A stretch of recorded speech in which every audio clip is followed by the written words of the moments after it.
de Dieu et prions le Seigneur vraiment avec foi. Prions le Seigneur avec conviction parce que la Bible dit que le Seigneur aime les violents dans le bon sens. Amen. Violents dans le Seigneur. Soyons des violents dans le Seigneur. Des violents et des violentes dans le Seigneur. Amen. Je vais passer la parole à maman qui va prendre le relais. Nous allons applaudir pour cette première partie. Amen. Que le Seigneur continue à te bénir et à t'utiliser puissamment pour l'avancement de son royaume. Bien-aimé, je suis dans la joie. Je suis dans la joie. C'est comme David qui dit, je suis dans la joie lorsqu'on me dit, allons dans la maison de l'Éternel. C'est-à-dire, tout à l'heure, quand on a chanté cette chanson, tu es saint, saint, saint, tu es saint, saint, saint. Je vis dans la salle qui avec papa Pascal, maman Olivia et moi qui étaient derrière. On était levés, on s'est levés pour glorifier. Bien-aimé, tu ne sais pas qui est Dieu. Parce que si tu savais celui que nous venons adorer ici, tu ne peux pas rester assis. Tu es saint, saint, saint. La Bible dit, les 4 êtres vivants et les 24 vieillards se prosternent de jour et nuit devant celui qui est, qui était et qui sera. Et à chaque fois, ils disent, tu es saint, tu es saint. Mais toi, tu chantes, tu es saint, tu es assis. Même l'hymne national mérite le respect. Dans mon pays, quand on chante l'hymne national, tu ne peux pas être là en train de marcher, on va t'arrêter. Lorsqu'on est en train de hisser les drapeaux, il faut que tu t'arrêtes. Bien-aimé, réalise, il y a un temps pour tout. Lorsqu'on dit on va louer, on va louer. Mais il y a un temps pour tout, ne sois pas passif. Moi, j'ai travaillé la nuit. Je me suis à peine reposé. Toi, tu as dormi chez toi. Et tu es plus jeune que moi. Mais pour te lever, c'est un problème. Même tes problèmes, même voilà pourquoi tes problèmes sont lourds. Parce que tu traînes avec tes problèmes. À un certain moment, il faut se lever. Lorsque vraiment tu chantes, loue le Seigneur avec ton corps. Hein, comme dit le prophète, il dit, come on. Come on. On va rechanter ces chants, tu es saint, saint. Et je mérite te voir te lever. Chante avec ton cœur. N'oublie pas que la Bible dit tu es le temple du Saint-Esprit. Et dans le temple, il y a la louange, il y a l'adoration, il y a la parole. Ou bien tu n'es pas le temple du Saint-Esprit. Saint, saint, saint, tu es saint. Oh, alléluia. Chante-le avec ton cœur. Chante-le avec ton cœur. Chante-le avec ton âme. Oui, les 24 vieillards se prosternent le jour et nuit, disant Saint, Saint, Saint est ton nom. Et ce soir, nous disons tu es saint. Tu es saint. Tu es saint, saint, saint. Tu es saint, saint, saint. Tu es saint, saint, saint. Tu es saint, saint, saint. Nul n'est comparable à toi.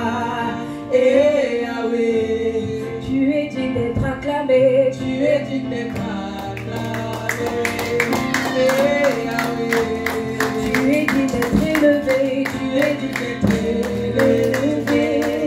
Et Yahweh, Tu es saint. tu es saint, saint, saint. Tu es saint, saint, saint. Tu es saint, saint, saint. Tu es saint, saint, saint. Nul n'est comparable à toi. Et Yahweh, Tu es digne d'être glorifié. tu es digne d'être glorifié.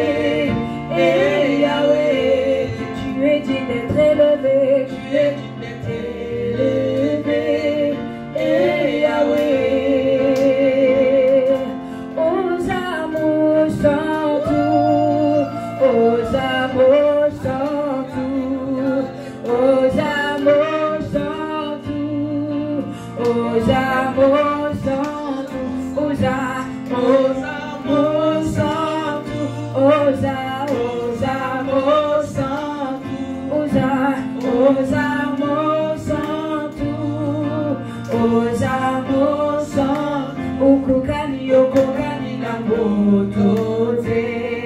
et Yahweh, Okokani na motote, okokani na motote. et Yahweh, Tu es digne d'être d'être élevé, tu es digne d'être élevé. Eh Yahweh, nul n'est comparable à toi, nul n'est comparable à toi. Eh Yahweh, tu es digne d'être acclamé, tu es digne d'être acclamé.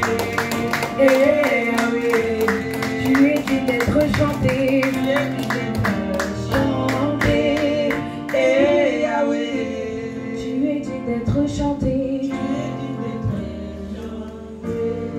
Eh Yahweh. Oh, alléluia, c'est vrai, tu es digne d'être loué, tu es digne d'être adoré, tu es digne d'être glorifié, tu es digne d'être élevé. Toi qui nous as gardés depuis ce matin, Seigneur, ce n'est que par ta grâce. Oui, ceux qui sont partis de l'autre côté de la vie ne sont pas pires que nous, mais nous, tu nous as fait tout simplement grâce. Et pour cela, nous te disons encore, tu es saint, tu es saint, tu es saint. Et toi, seul est digne d'être élevé, toi, seul est digne d'être loué. Nul n'est comparable à toi. Ce n'est ni la maladie, ni la mort, ni les obstacles que l'ennemi met sur notre chemin qui peuvent se comparer à toi. Tu es l'incomparable. Tu es notre Dieu. Et nous t'aimons. Et nous te disons merci au nom de Jésus. Amen. Amen. Hein? Marc au chapitre 10. Marc au chapitre 10 et nous allons lire à partir du verset 17. Merci Saint-Esprit de Dieu, c'est toi qui es le meilleur des enseignants. Nous voulons nous laisser enseigner. En ce moment, je fais taire la chair. Je fais taire toutes les formes de distraction dans le nom puissant de Jésus-Christ. Et je réclame une fois de plus encore la couverture du sang de Jésus-Christ tout autour de moi et dans cette salle. Ainsi, j'ai prié le Père dans le nom de Jésus. Amen. Alors, le thème de notre enseignement ce soir, oui, tu peux prendre place, merci. Le thème de notre étude ce soir, il te manque une chose. Il te manque une chose. Bien-aimé, il te manque une chose. La Bible nous dit, comme Jésus se mettait en chemin, un jeune homme est venu à lui. Un jeune homme est accouru, il a accouru vers Jésus-Christ. Et tout de suite, il s'est jeté à ses pieds. Il s'est mis à genoux. Il s'est mis à genoux. Alléluia. Et nous voyons déjà l'attitude de ces jeunes hommes que nous avons perdu ici. Beaucoup sommes-nous, nous avons perdu cette attitude, n'est-ce pas, d'humilité. C'est-à-dire, lorsque nous venons au Seigneur, il y a une attitude bien-aimée. Tu ne peux pas venir au Seigneur avec tes galons. Tu ne peux pas venir au Seigneur avec tes grades. Tu ne peux pas venir au Seigneur avec toute ta connaissance. Parce que notre connaissance est vraiment minime devant notre Dieu. Alléluia. Notre intelligence ne vaut rien devant notre Dieu. Et donc nous voyons l'attitude, n'est-ce pas, de ces jeunes hommes. Ce jeune homme est venu au Seigneur à genoux. Son attitude déjà montrait que c'était un homme humble. Et ensuite, il ne s'est pas arrêté là. Il a dit, bon maître, que dois-je faire pour hériter la vie éternelle? Il a reconnu que cet homme-là n'était pas comme les autres. C'est-à-dire, il a reconnu en Jésus-Christ qu'il était spécial. Parce que venir comme ça auprès de lui, se jeter et dire, bon maître.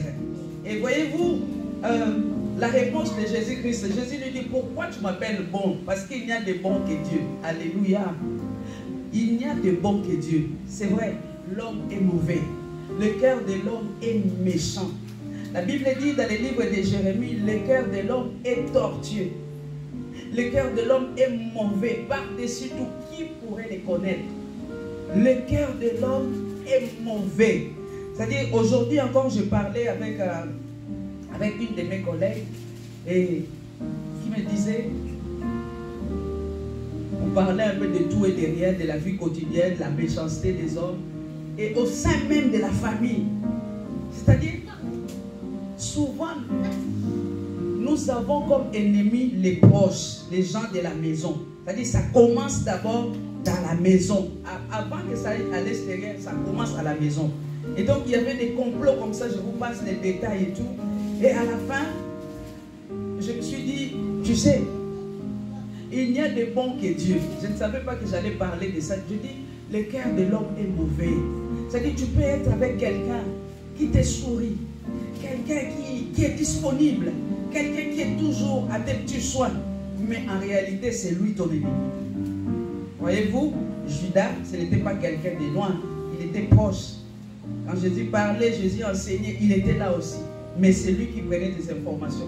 La personne qui va te détruire, ce n'est pas quelqu'un de loin, là. C'est une personne qui te connaît. Lorsqu'un voleur veut voler, il ne vole pas les mêmes jours. C'est-à-dire, si la maison est cambriolée, ce n'est pas que les mêmes jours. Non, les voleurs font des tours, au fait. Ils prospectent.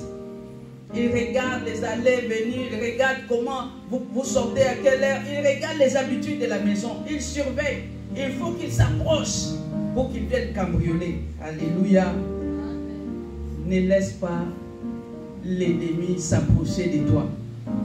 Je parle de... Il te manque une chose. Il te manque une chose. Ne te laisse pas emporter par la colère. Ne te laisse pas emporter par la jalousie. Ne te laisse pas emporter par la rancune. C'est la rancune là qui va te détruire. C'est la colère même qui va te détruire. Alléluia. Le jeune homme dit à Jésus, bon maître, Jésus lui dit, il n'y a de bon que Dieu seul. Au verset 19, écoutez, Jésus lui dit, tu connais les commandements, tu ne commettras point d'adultère, tu ne tueras point, tu ne déroberas point, tu ne diras point de faux témoignages, tu ne feras tort à personne, honore ton père et ta mère. Nous voyons ici, Jésus lui dit, si tu veux hériter de la vie éternelle, voilà, tu connais les commandements. Bien-aimé, le jeune homme a répondu à Jésus, il répond, Jésus a dit, le jeune homme lui répondit, j'ai observé toutes ces choses dès ma jeunesse. Alléluia. Il a observé toutes ces choses dès sa jeunesse, mais ce n'était pas ça. Il manquait toujours quelque chose, parce que voyez-vous, aujourd'hui lorsque nous venons auprès du Seigneur, c'est pour que le Seigneur nous rende meilleurs. Nous venons auprès du Seigneur pour que le Seigneur nous éduque, pour que le Seigneur nous corrige, pour que nous mettions en pratique les commandements. Or, ce jeune homme, lui, il mettait déjà en pratique ces choses-là dès son enfance. Parce que je vous ai dit une fois ici, c'est les Juifs. Hein? L'éducation religieuse commence à la maison. C'est à la maison. C'est à la maison.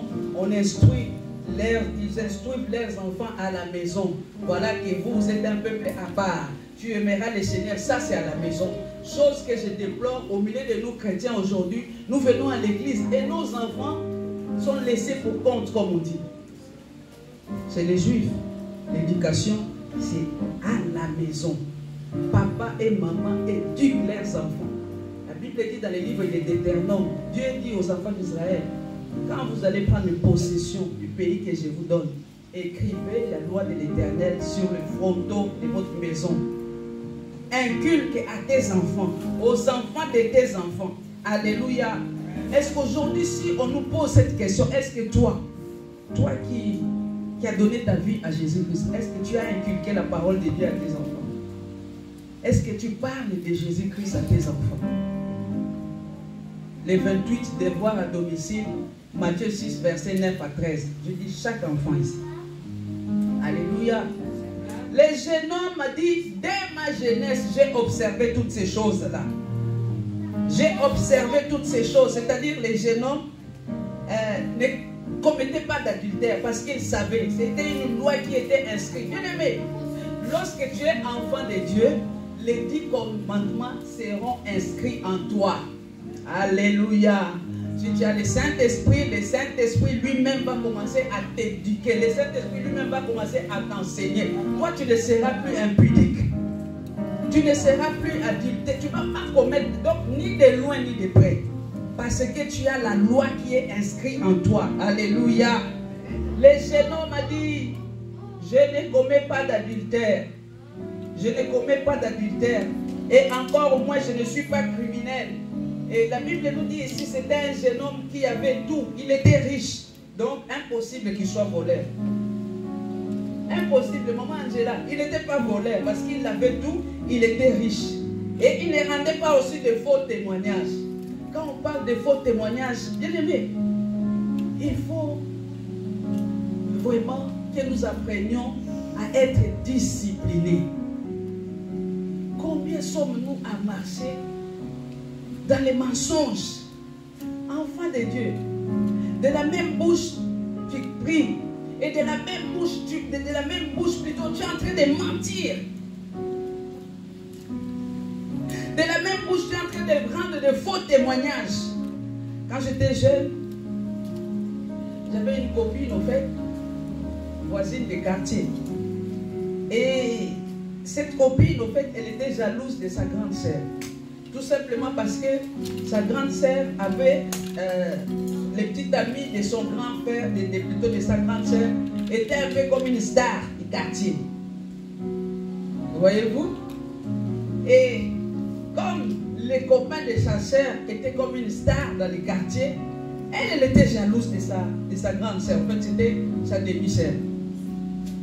Et un jour, j'étais avec elle qui était jalouse là. On était chez nous, on parlait. Et on a vu les copains, la star. Voilà, les jeunes là, c'était une star et tout qui jouait dans les orchestres du quartier.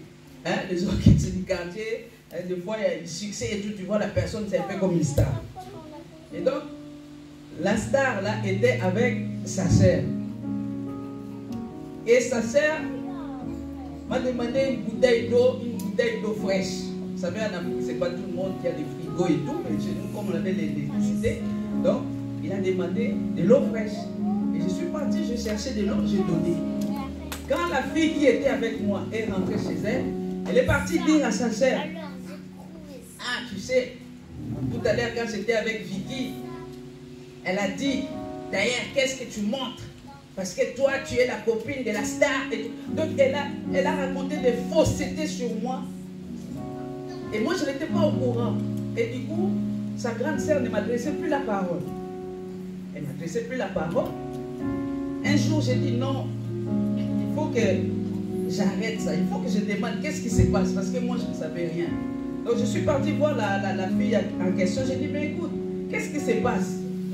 Je vois que tu m'invites. Des fois, je te fais coucou, tu ne réponds pas. Qu'est-ce qui se passe? Oh, ouais, quand on est jeune, c'est comme ça.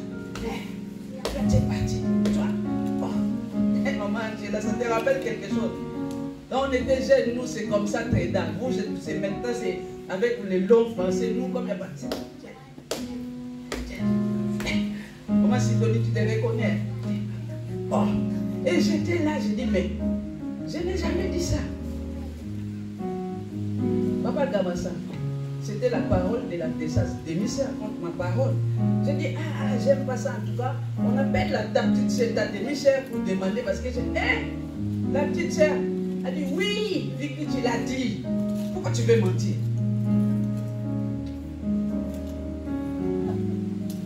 J'ai regardé la fille, après j'ai dit, moi, oui, tu l'as dit, tu l'as dit.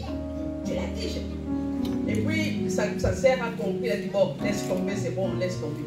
Et depuis ce jour-là, j'ai pris la décision de ne plus avoir des copines.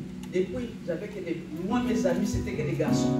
Depuis ce jour-là, j'ai arrêté avec des filles. Moi, je traînais plus avec des garçons. J'ai dit, les filles, trop des problèmes. Vous voyez, faux témoignages. Et aujourd'hui, au milieu de nous chrétiens, il y a aussi des chrétiens qui rendent de faux témoignages. La Bible condamne ces choses-là. Il faut arrêter de rendre des faux témoignages. Si tu ne connais pas l'histoire qu'on vient de demander être témoin, donc lui-même je ne sais pas où je n'étais pas là. Que d'inventer les choses tout simplement parce que tu n'aimes pas la personne. Alléluia. Le jeune homme a dit, moi, faux témoignage, je ne marche pas avec. Je ne fais de tort à personne. Et Jésus lui dit, tu ne feras tort à personne, honore ton père et ta mère. Jeune homme qui est dans la salle, je regarde, je ne sais pas, plus le monde a évolué,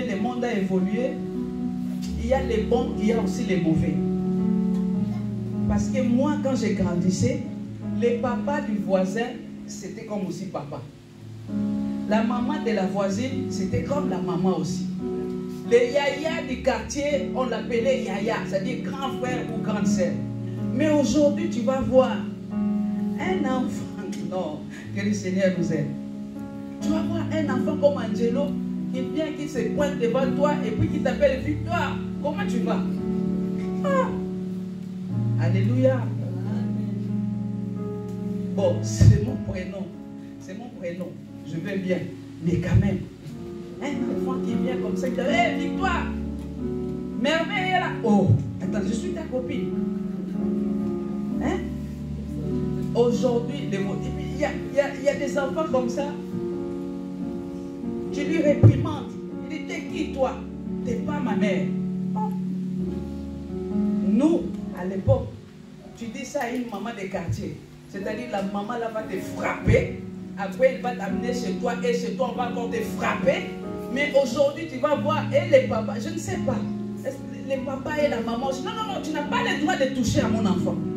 Voyez-vous, au jour d'aujourd'hui, je ne peux pas me permettre de corriger l'enfant d'autrui. Parce que les papas ou la maman peuvent se retourner contre moi. Mais à l'époque, quand on grandissait, on peut bien te tirer l'oreille comme ça. Et puis, la maman vient chez toi et dit, voilà, ton fils ou ta fille m'a manqué de respect. On va te dire, bien fait pour toi. Mais aujourd'hui, je prends seulement l'enfant de Tréda, comme ça. Là. Même si elle ne dit rien, mais au fond d'elle, elle va murmurer. Moi-même, je ne tape pas mon enfant. Et pourquoi on va taper moi? C'est un exemple que je prends. Vous comprenez ce que je suis en train de dire? Le monde a évolué, mais dans les bons et dans les mauvais. Bien-aimés enfants de Dieu, prenons les bonnes choses que nous sommes venus trouver dans ces pays, mais les mauvaises, mettons de côté. Alléluia. Mettons les mauvaises choses de côté. Un enfant qui manque de respect à une grande personne, il faut le corriger. Il ne faut pas laisser comme ça et puis des fois on rigole. Même la maman rigole. Cet enfant vraiment, oh, tu devais avoir honte. Un enfant qui manque de respect à une grande personne, et puis les parents sont fiers. Que non, nous, on a Samson dans notre famille. Non, c'est pas bien. Alléluia. Honore ton père et ta mère. Aujourd'hui, les enfants manquent de respect même à leurs parents. Ces choses inadmissibles. Bien aimé, tu ne seras pas béni. Même si la maman ne dit rien, même si le papa ne dit rien, mais c'est la loi de la nature. C'est dans la Bible. La Bible dit honore ton père et ta mère afin que tu vives longtemps dans les pays que l'Éternel ton Dieu te donne. Donc si tu manques de respect à ton père ou à ta mère, sache que tu es en train de raccourcir tes jours sur cette terre. C'est une malédiction. Amen. Alléluia. Amen. Prenons les bons. Notre thème, il te manque une chose. Au verset 20, il lui répondit, maître, en tout cas, même moi, j'aime ces jeunes hommes-là. J'aime ces jeunes hommes. Parce qu'il vient, il appelle, d'abord il dit, bon Dieu, bon maître, il appelle bon maître. Donc tu vois, il y a le respect. Alléluia. On voit le respect. Et au verset 20, le jeune homme lui dit, j'ai observé toutes ces choses dès ma jeunesse. Jésus l'ayant regardé, l'aimant. C'est-à-dire, Jésus a aimé cet homme. Il lui dit, il te manque une chose.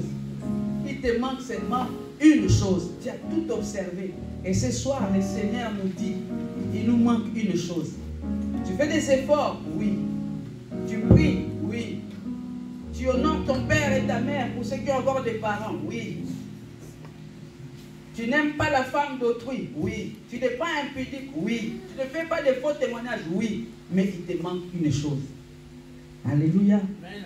Des fois, c'est des choses que nous nous disons. Que j'ai pris. Moi, de toutes les façons. Ah, Seigneur, que le Seigneur nous aide. Que le Seigneur nous aide. Je connais une personne, cette personne était vraiment versée dans la sorcellerie. Mais à chaque fois qu'elle parlait, elle disait, moi, mon cœur même, si tu ouvres, mon cœur est comme du papier blanc. Mais la personne est dans la sorcellerie. Mais quand elle parle, moi, mon cœur, si tu regardes dans mon cœur est blanc comme de la neige. Il n'y a rien dans mon cœur, rien. Oh. Que le Seigneur nous aide. Alléluia. Je dis que le Seigneur nous aide. On peut se cacher devant les hommes, mais on ne peut pas se cacher devant Dieu. Il te manque une chose. Il te manque une chose. Écoutez, Jésus lui dit, va, vends tout ce que tu as, donne-le aux pauvres et tu auras un trésor dans les ciels. Va vendre tout ce que tu as. Dis toi-même, ce soir, je dois vendre quelque chose. Vas-y, répète. Ce soir, je dois vendre quelque chose. Jésus lui dit, va vendre tout ce que tu possèdes, donne-le aux pauvres. Et tu auras un trésor dans les ciels. Puis viens et suis-moi. Ah! La Bible dit, c'était une équation infinie. C'était une équation infinie, c'est-à-dire compliquée. Pour les jeunes hommes, c'était compliqué. Il a regardé sa belle villa. Il a regardé son compte en banque. Il a regardé ses belles voitures. Il a regardé ses bijoux. Moi, aller vendre tout ça là et donner à Coliche. Ah. Non, je suis sûr. Peut-être qu'il a dit ça, c'est moi. Peut-être qu'il a dit, Seigneur, tu ne peux pas un peu revoir. Parce que moi que tu vois là, je suis chrétien. Bon, lui, à l'époque, on n'avait pas dit que c'était un chrétien parce qu'il n'y avait pas encore le christianisme. Il a dit vraiment, je pratique la Torah. Je pratique la loi. Donc, je suis vraiment juif. Je pratique la religion. Est-ce que, par hasard, tu t'es pas un peu trompé dans tout ce que tu viens de me dire? C'est sûr qu'il donnait sa dîme aussi. Comme il était riche, il donnait sa dîme. Mais ce n'était pas ça. Il manquait quelque chose. Bien aimé, tout simplement, Jésus voulait lui montrer qu'il était attaché au matériel. Il était attaché au matériel. Or, la Bible dit, tu aimeras l'Éternel, ton Dieu, de tout ton cœur, de toute ton âme, de toutes tes forces. C'est-à-dire, Dieu d'abord et le matériel après. Mais pour ces jeunes hommes-là, le matériel a pris une grande place. Si bien que le matériel est devenu une idole. Tout ce qui a pris la place de Dieu dans ta vie, Papa Gamassa, devient ton idole. Tout ce qui prend la première place dans ton cœur, c'est ton idole.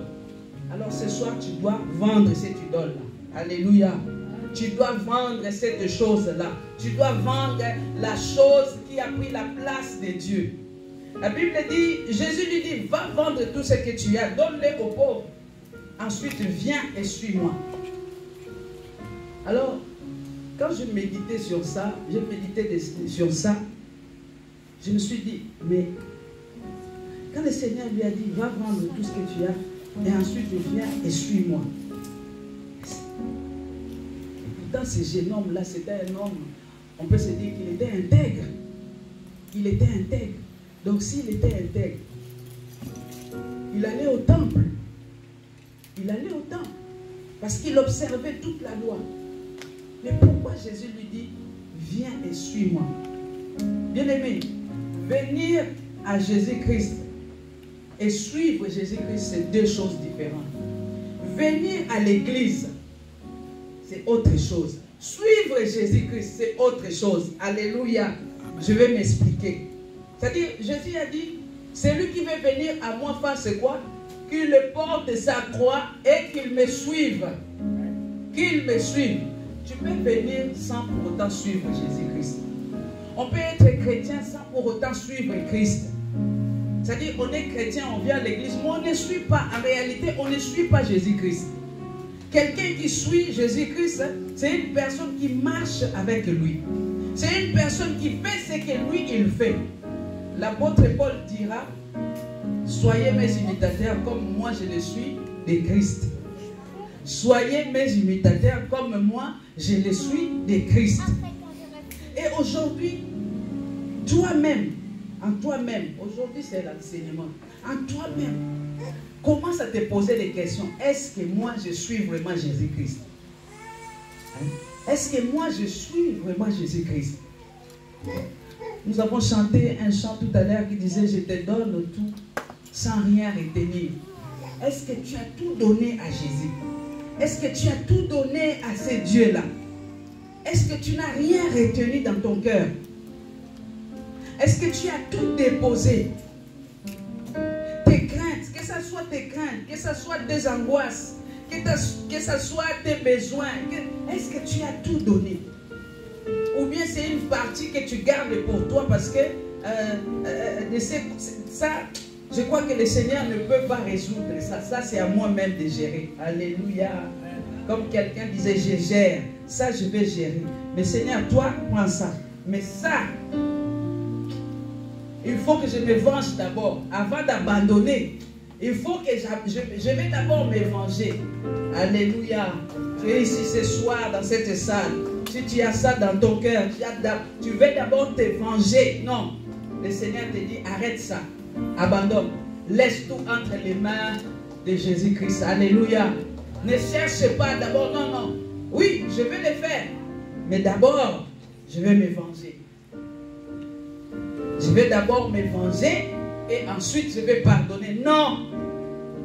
Le Seigneur te dit, laisse. Laisse tout entre ses mains. La colère de l'homme n'accomplit pas la justice de Dieu. Je dis, la colère de l'homme n'accomplit pas la justice de Dieu.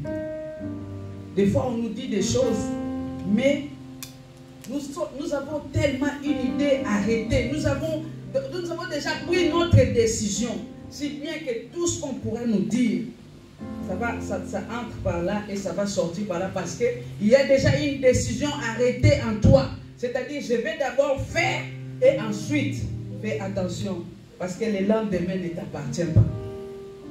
Le lendemain ne nous appartient pas. Aujourd'hui nous appartient. Mais demain ne nous appartient pas.